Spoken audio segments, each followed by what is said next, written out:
हमारे इंडिया में बहुत सारी वेब सीरीज़ बनती है और बहुत सारी फिल्में बनती है, लेकिन हमारे इंडिया में पिछले वक्त में हुए काले जादू तंत्र मंत्र के विषय पर कम ही फिल्में बनती हैं, जैसे कि असुर वेब सीरीज़ थी। लेकिन कल मैं नेटफ्लिक्स पर कोई अच्छी सी वेब सीरीज़ देखना चाहता था, तभी मेरी नज़र पड़ी एक अभी अभी ताज़ी ताज़ी रिलीज हुई वेब सीरीज़ मंडल मर्डर्स पर। सच में यार, जब मैं इस वेब सीरीज़ को देख रहा था ना, तो मुझे ऐसा लग रहा था कि मैं कोई और ही दुनिया में जा रहा हूँ। बस आप हमारी वीडियो से जुड़े रहें।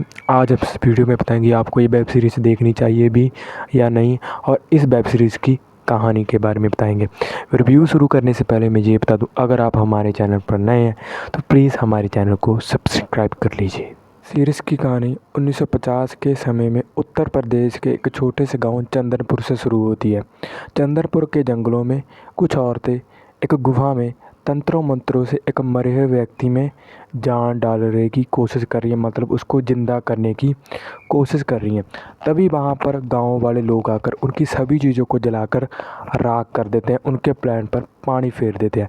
फिर कहानी शुरू होती है 2025 में, जाने की आज के समय पर दिल्ली का एक सस्पेंड ऑफिसर जिसका नाम विक्रम सिंह होता है, वो अपने पिता के साथ अपने गांव चंदनपुर जा रहा होता है। ट्रेन में उनकी मुलाकात एक फोटोग्राफर से होती है, जिसकी अगले ही दिन कटी हुई लाश नदी के किनारे मिलती है। उस कटी हुई लाश को देखकर पूरे गांव में एक डर सा फैल जाता है। फिर उस मामले की जांच पड़ताल करने के लिए सीबीआई के बहुत ही होनहार ऑफिसर रिया आते हैं, यानी कि हमारी बानी कपूर जी। और फिर उस गांव में दो और कत्ल होते हैं, दो भाइयों के, जिनकी दोनों बाहों को काट कर फेंक दिया जाता है। उनकी इन्वेस्टिगेशन करते हुए रिया को पता चलता है कि उस गुफा में एक यंत्र है। उस यंत्र में एक सिक्का डालो, अपना अंगूठा आगे करो, कोई भी वरदान मांगो, वो वरदान तो पूरा हो जाएगा, लेकिन अंगूठा काटा हुआ बाहर आएगा। रिया और विक्रम सिंह इस केस को आगे बढ़ाते हैं।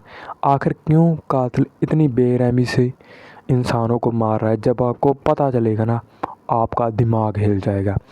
अगर आपको इस वेब सीरीज़ को पूरा इंटरेस्ट बनाकर देखना है तो इस सीरीज़ को आपको पूरा ध्यान लगा कर देखना पड़ेगा। अगर हम बात करें सीरीज़ की कास्टिंग के काम की, तो सभी ने बहुत ही अच्छा काम किया है। बानी कपूर जी के एक्शन देखकर आप दंग रह जाओगे। गुल्लक सीरीज़ वाले राज गुप्ता जी ने सीरीज़ में बहुत ही अच्छी तरह से एक्टिंग की है, और सरवीन चावला जी ने अपने अनन्या वाले किरदार को बहुत ही ईमानदारी से निभाया। सभी ने सीरीज़ में बहुत ही अच्छा काम किया है। सीरीज़ की लोकेशन और इसका म्यूजिक एक बहुत ही ड्रामना सा माहौल पैदा करते हैं, जो कि ऐसी सीरीज़ में होना भी चाहिए। वेब सीरीज़ के 8 एपिसोड हैं, 5 घंटे की पूरी वेब सीरीज़ है। हाँ, थोड़ी सीरीज़ खींची गई है, लेकिन अगर आप इस सीरीज़ को इंटरेस्ट बनाकर देखोगे ना, तो आपको बहुत मज़ा आएगा। इस वेब सीरीज़ को मैं 5 में से 3 स्टार देना चाहूँगा। बेस्ट एक्टिंग के लिए, गांव वाली फील के लिए, और बेस्ट म्यूजिक के लिए। आखिर में मैं यही कहना चाहूँगा, अगर आप कुछ हट कर देखना चाहते हो ना, तो नेटफ्लिक्स चलाओ और इस वेब सीरीज़ को देख डालो।